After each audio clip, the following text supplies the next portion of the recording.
sejahtera bagi kita semuanya. Bertemu kembali dalam video pembelajaran komputer akuntansi dengan topik hari ini mengenai tax codes atau kode pajak.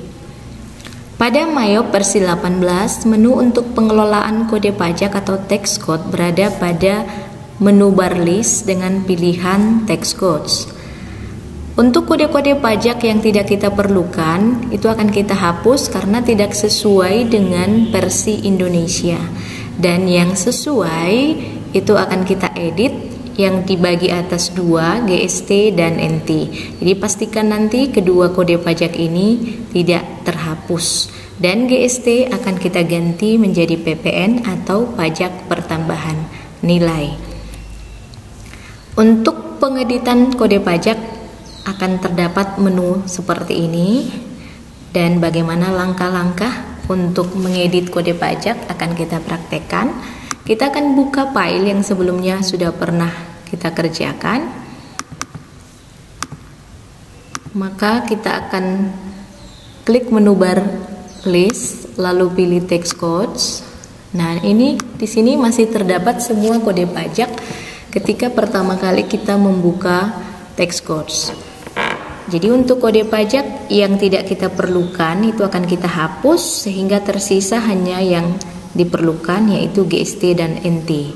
Nah, untuk menghapusnya kita aktifkan kode pajak yang mau kita hapus, lalu kita pilih menu bar edit lalu pilih delete tax codes. Maka tax codes atau kode pajak yang tidak kita perlukan akan terhapus sehingga tersisa hanya dua kode pajak, yaitu GST dan NT. Nah, kode pajak ini akan kita edit atau kita ganti sesuai dengan versi Indonesia. Yang pertama GST, kodenya GST Goods and Services Tax. Kita klik untuk kita ubah atau kita edit. Dengan tax codes kita ganti menjadi PPN. Description-nya tetap atau kita ganti dalam bahasa Indonesia juga pajak pertambahan nilai dengan rate tetap 10%. Nah, kemudian yang perlu kita atur adalah link account untuk kode pajak, di mana link account ini adalah untuk pengaturan jurnal otomatis yang berkaitan dengan tax codes PPN nantinya. Jadi pengaturan di sini haruslah tepat agar nanti jurnal yang dihasilkan juga tepat. Link account for tax collected, pilihannya itu adalah untuk pajak penjualan atau PPN penjualan, maka akun yang kita gunakan di sini adalah PPN outcome.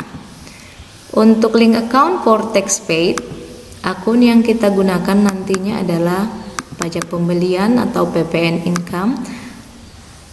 Kita pilih. Kalau sudah pengaturannya tepat, lalu kita okekan. Nah, demikianlah untuk pengaturan kode pajak, sehingga di sini terdapat kode pajaknya sudah menjadi PPN atau pajak pertambahan nilai dengan rate 10%. Demikianlah untuk pengaturan kode pajak. Sekian untuk tutorial pembelajaran hari ini. Sampai bertemu kembali. Terima kasih.